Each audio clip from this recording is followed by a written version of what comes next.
That's cool. Now, are you from France or like Canada? Because I know Canada, one of their major languages is French, especially in Quebec and stuff like that.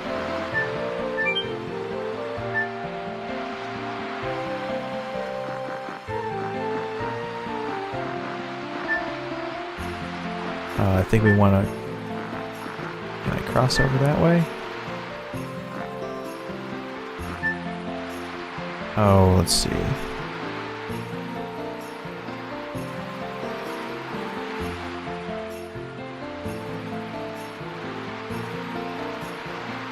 I want to go up there? I don't think I want to go that direction.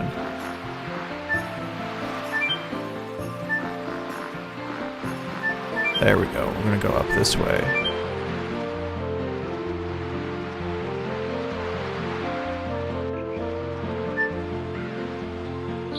Now, I'm probably gonna butcher this. Poise? Is that bad luck? Steam. Oh yeah, that's cool. Because Final Fantasy 8 and 13 are out on Steam now. I'm not quite sure what I finished. I'm trying to think. I did Final Fantasy 8. Jinxbringer. That's cool. Now, am I pronouncing that correct? Poise? I'm sorry if that's completely wrong. But I'm trying to think. I did Final Fantasy VIII, and I streamed that. It was 25 different streams. I think they were anywhere from an hour to 2. So I think I played like close to 40 or 50 hours. But I did a lot of stuff. I think from the very beginning, I kind of broke the game. I did that intentionally. I had never done that before. I mess around with the card system to get all these awesome high-level magic junctions, so that I just kind of wipe the floor with everything the whole way through. How can you finish Final Fantasy 13 in 12 hours? I'm sorry that number just stuck in my brain. It's like at least 24 hours until you get to like chapter 9, unless you just run through it. But well, I guess the main story would, maybe that would go. But doesn't 13 have... I think 13, at least 8 has those speed up stuff, the little extra stuff that Steam has. Okay, I think we go down this one. We can get a War God's Calling or a Satori Vest.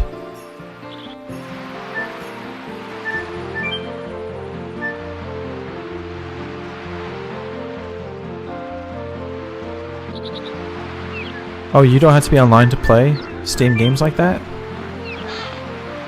I always assumed that, like, with, Oh, okay, so we're gonna go up to the back around the building and get that other one. I'm almost positive that that's gonna be an item for Haschel. I always thought that if you bought a Final Fantasy off of Steam, you had to be online and connected to play it.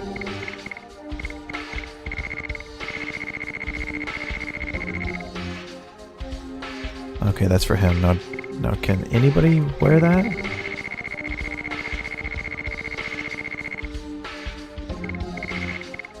Yeah, I think it's probably just Haschel. Yeah, just Haschel.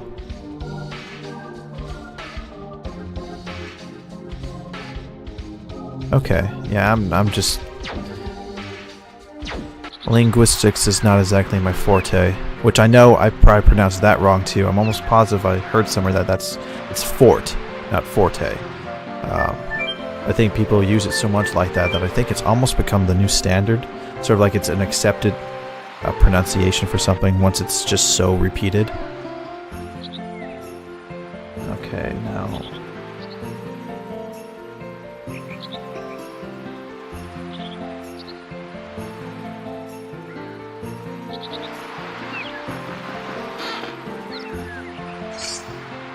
Okay, there's the War God's Calling.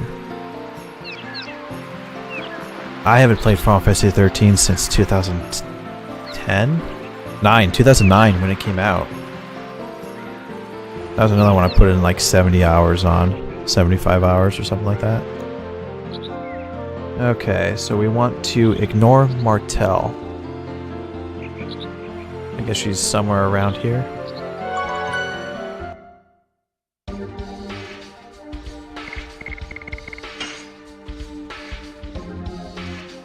I actually have Final Fantasy 9 for Steam. I purchased that not too long ago. I want to actually be able to play 9, and I'll probably do a stream of that too, just to see, you know, the upgraded visuals. Okay.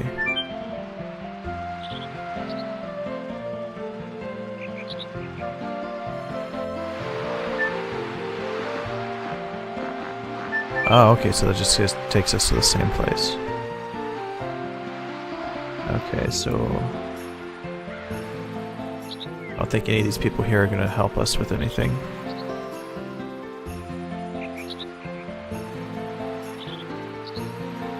Ah, crap. I didn't want to talk to him. Really? You owe it to yourself to play that. Final Fantasy 9 is sort of like, if you can get past it's probably the slowest battle system in terms of active time battle. And if you can get past the sort of art style of the characters, the kind of way that they're modeled, those are really the only two major complaints people tend to have going into Final Fantasy 9. If you can, you go in with a fresh mind, it is amazing how true it stays to traditional Final Fantasy.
You know, Chrono Cross was another one that, yeah, I played that. I remember renting it from a local supermarket that, you know, allowed you to rent video games. And I eventually bought it. I played through it. There was... It's weird because, if I'm not mistaken, before it was out on the PlayStation Classics for the PS3 for download digitally, if you tried to play Chrono Cross on a PlayStation 3 with the disc, you couldn't finish the game. You literally got towards the very, very end, and the game would lock up and freeze on you. I believe if you download it now for the digital version, I don't know if it's out on Steam, but if you download it for the PSN, it works. And I was actually able to go back and replay it. It's not as bad as I remember it. I got stuck fighting Lynx, and that's why I never picked it back up. I was just like, I can't beat this guy. I'm losing. I never owned the game. I had to keep renting it, and I ultimately, you know, gave up.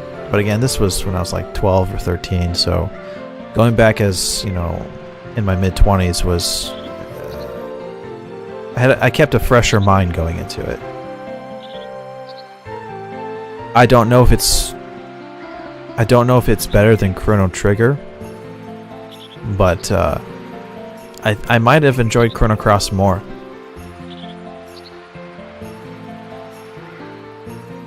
Okay, I didn't really want to talk to him just yet, but now that I did, we'll just go ahead and save.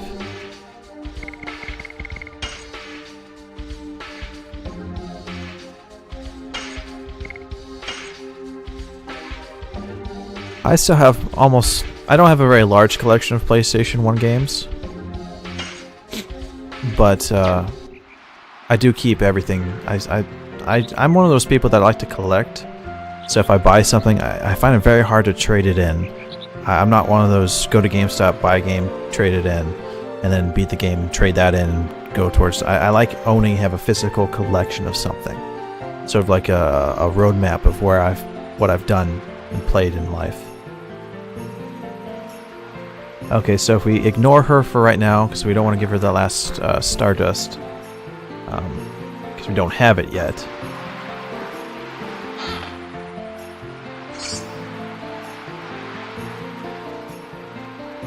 And the last one is the barrel to the right.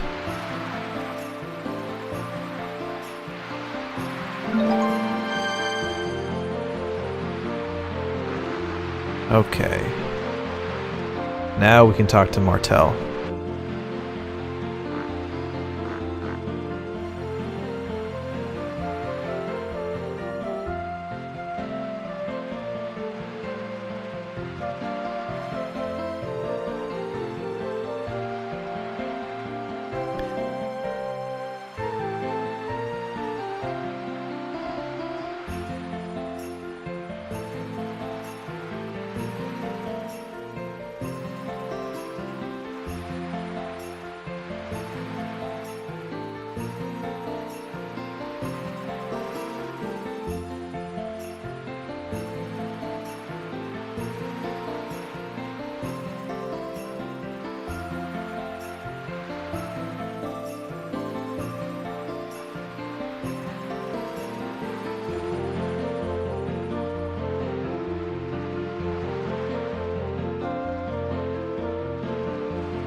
Have you ever played a game, Brave Fencer Musashi?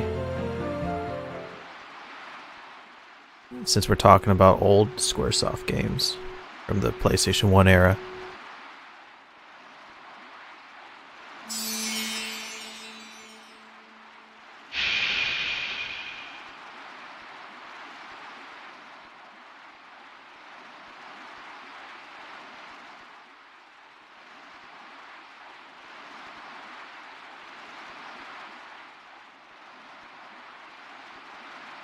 Wow, you should look that up.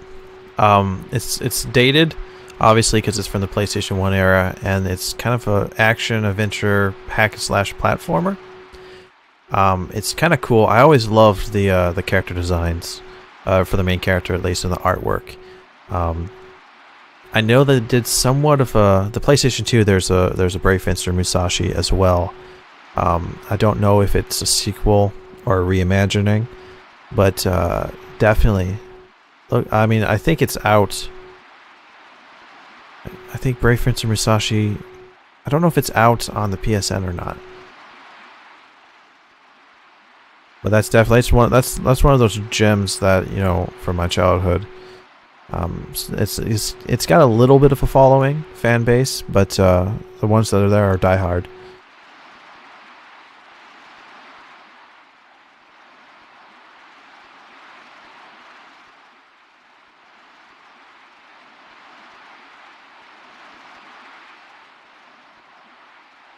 Azure Dreams. Yes and no. Oh gosh, I have heard of it, and it's only recently. I mean, like within the last... Gosh, I had to be in the last year or two that I remember somebody talking about it. I don't know what it's about.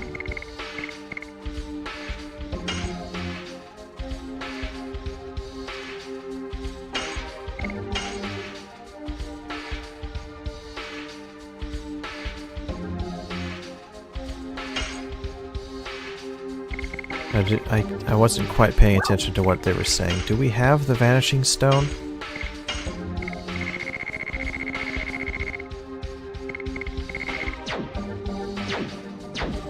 I don't think we do. We have to go talk to her again, I think.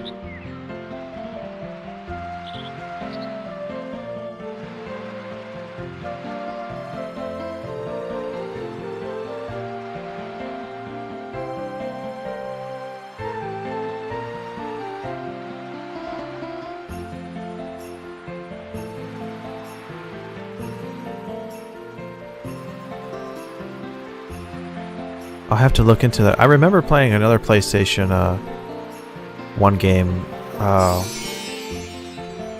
Valkyrie Profile. I had the Valkyrie Profile Lilith for the PSP for the longest time. It's just a remake of it for the PSP handheld. I remember playing that. Sort of Norse sort of mythology was really cool. Um,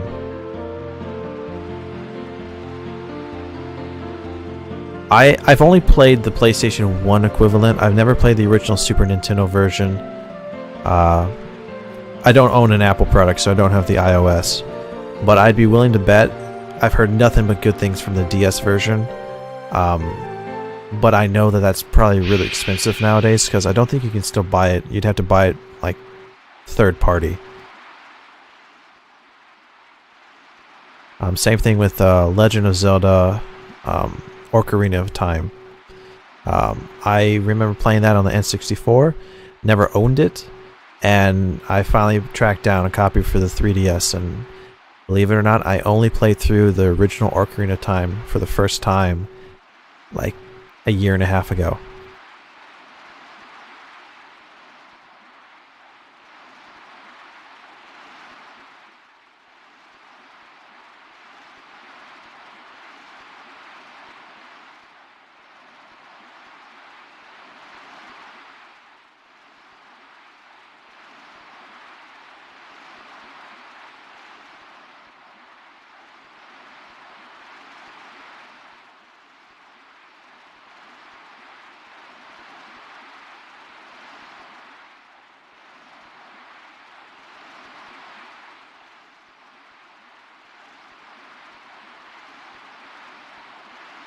I wasn't late to it per se.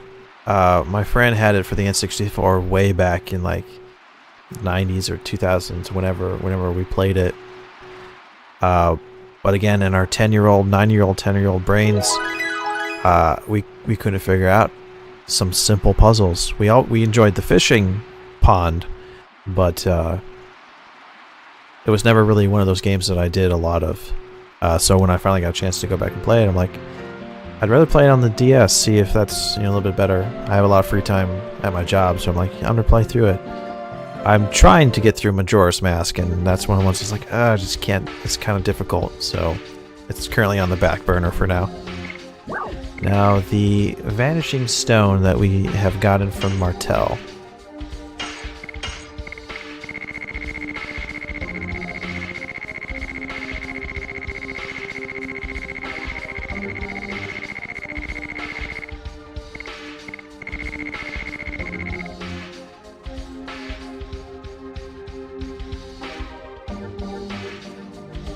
I don't think it's an actual item. Again, I was too busy talking, I kind of ignored. Is there a way to find out, like, key items? Goods, this is probably what I'm looking for. Yeah, the Vanishing Stone.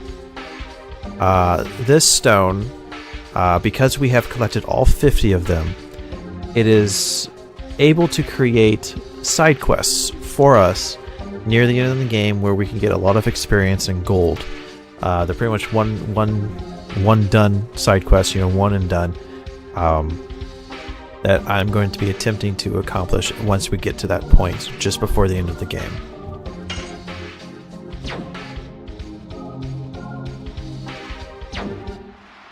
The only other Legend of Zelda game that I've played through, other than Ocarina of Time and a little bit of the beginning of Majora's Mask, the time limit's kind of irritating for me. It's another reason why I didn't like Lightning Returns, for the same reason. But the only one I played was the Phantom Hourglass on the DS, which isn't too bad. But it's... I'm not a die-hard Zelda fanboy like a lot of people tend to be. I can see where people enjoyed it. I enjoyed 3D Game Heroes, which is extremely Zelda-esque, and I also enjoyed Darksiders, which had a lot of puzzle quests very similar to Zelda. Okay, we've already talked to the mayor. So what we need to do, go...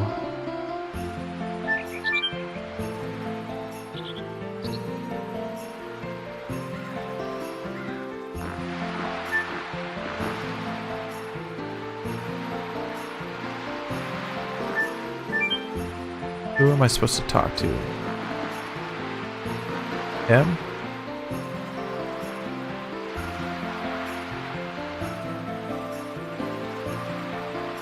Is there somebody that's supposed to talk to me about... I'm really disappointed that we only got the 2 Darksiders.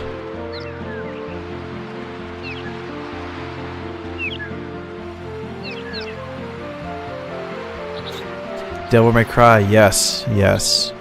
I absolutely adore the first couple Devil May Cries. The first one really is the best to my opinion. There's just something about the originals.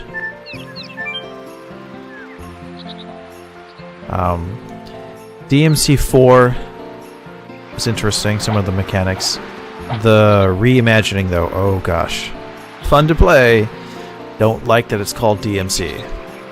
It could have been anything else and it'd be just fine. So, have you played the third one? The Dante's Awakening or whatever it's called. The second one is arguably the worst by fans. It's just critically just not as good as the rest of the series, even though that was actually the first one I've played. But going back through, it's definitely the bottom of the bunch.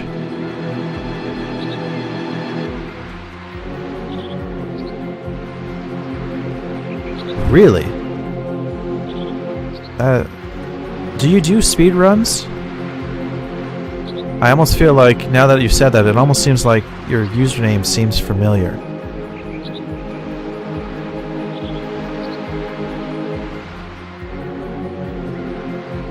Okay.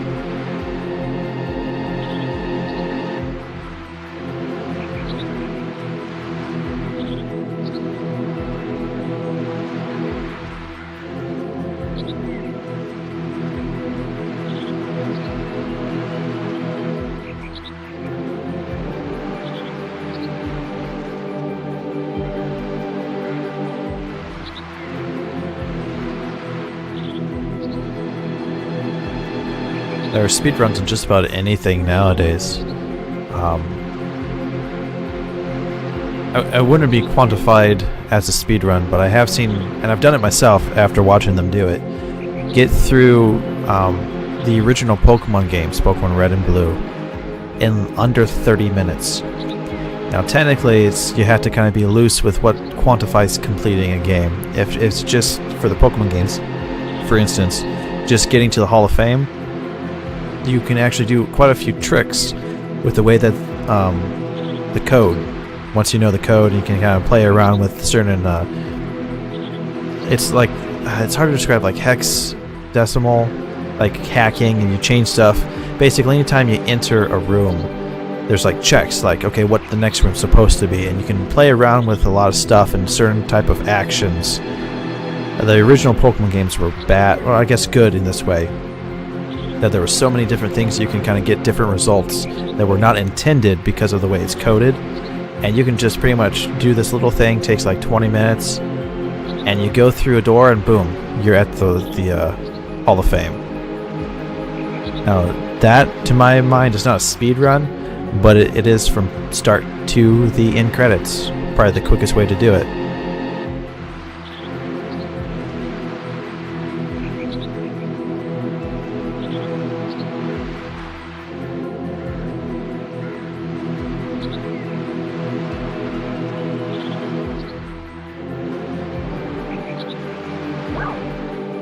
Okay, so at this point we can ask about any city that we want, and that's what I'm going to do. And then after that, since I've been playing for about 2.5 hours, it's getting a little bit early in the morning. I got a later start than I wanted to. I think I'll call it quits after that, so we still got a little ways to go. So let's find out about what the Forbidden Land is.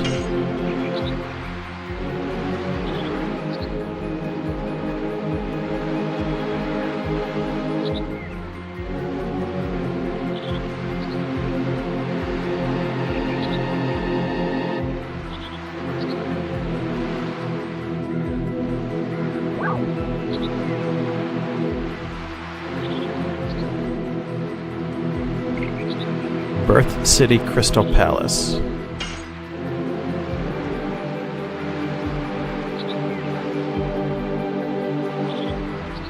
Yeah, most speedruns seem to be just really understanding the game you're playing.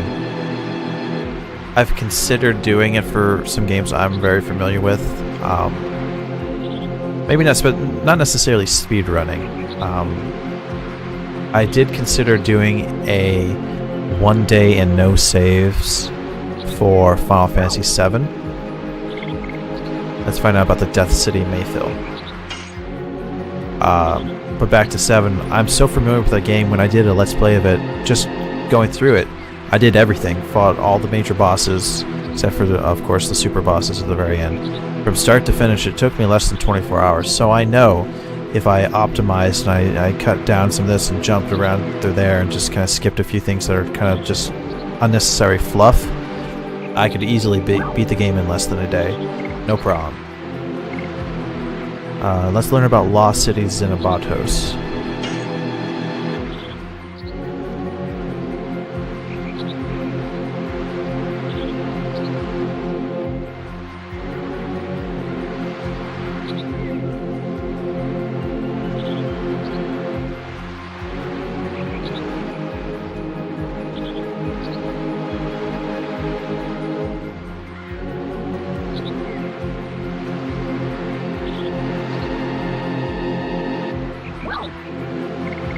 And of course, where we're going to be going to next, the magical city Aglis.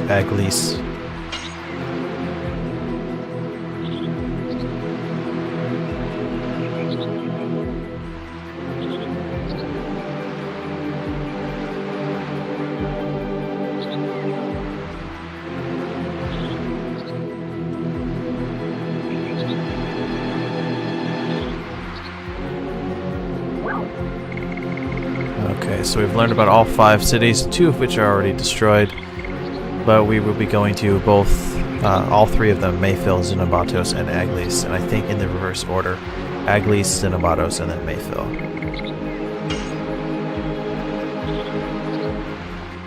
She's only been around for 11,000 years.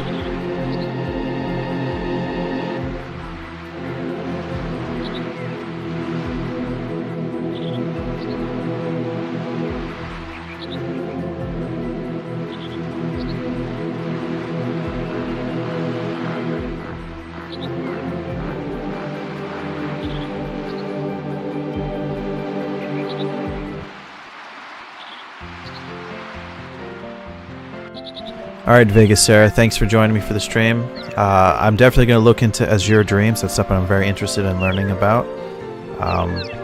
Always fun chatting with people, learning new things, especially about games that I may have missed in my youth.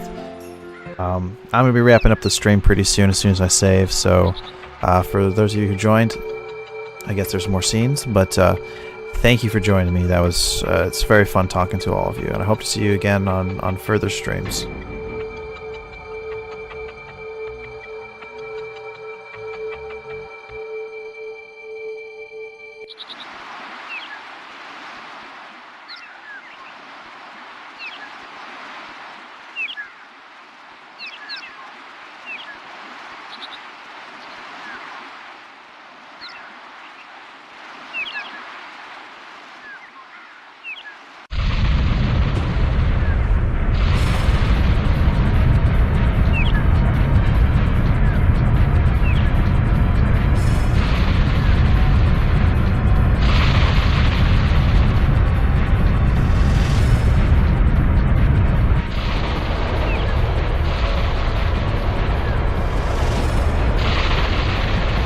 Yeah, for me right now it is 6:18 Eastern Standard Time in the morning. Normally I like to start the stream somewhere between midnight and like 1:30 in the morning. That way by time I'm done playing 2 or 3 hours, it's usually only about 4 o'clock. But I'm a night owl, so I'm up anyways on my days off.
I don't want to jump on the boat because once we do, we're going to head out there towards Aglis.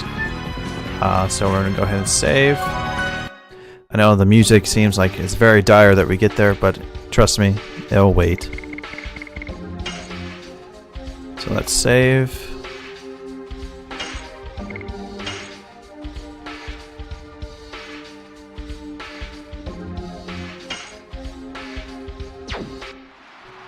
Alright.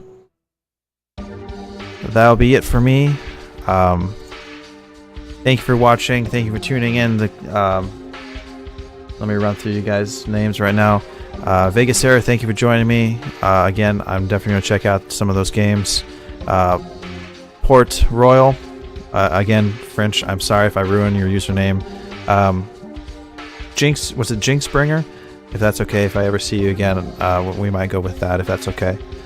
Thank you for joining me. It's very interesting to know. It's always interesting for me to talk to people, especially outside of my time zone or country. Or it's just tons of fun for me. I hope you enjoyed what you saw, and the Stephanie 00100 and a few other people. Thanks for streaming. Thanks for tuning in. Thanks for watching my stream of Legend of Dragoon. Once again, I'm going to call it quits. I'm grekaosangel. Thanks for watching. If you like what you've seen and you want to see more, please be sure to follow me on Twitch or follow me on Twitter so you can see when I'm going to be streaming next. Typically, I stream Tuesday or Wednesday nights, which is actually Wednesday or Thursday morning. It's usually between midnight and 2 a.m. Eastern Standard Time on those days. If I'm planning on streaming, I will definitely put out some sort of notification on Twitter. And if you miss a stream and you want to see what happened, you can always check my channel out on YouTube, where by the time I edit stuff, it'll go up there as well to view. So once again, thanks for watching, thanks for tuning in, thanks for talking. It's been a lot of fun. I will see you guys, hopefully, next time.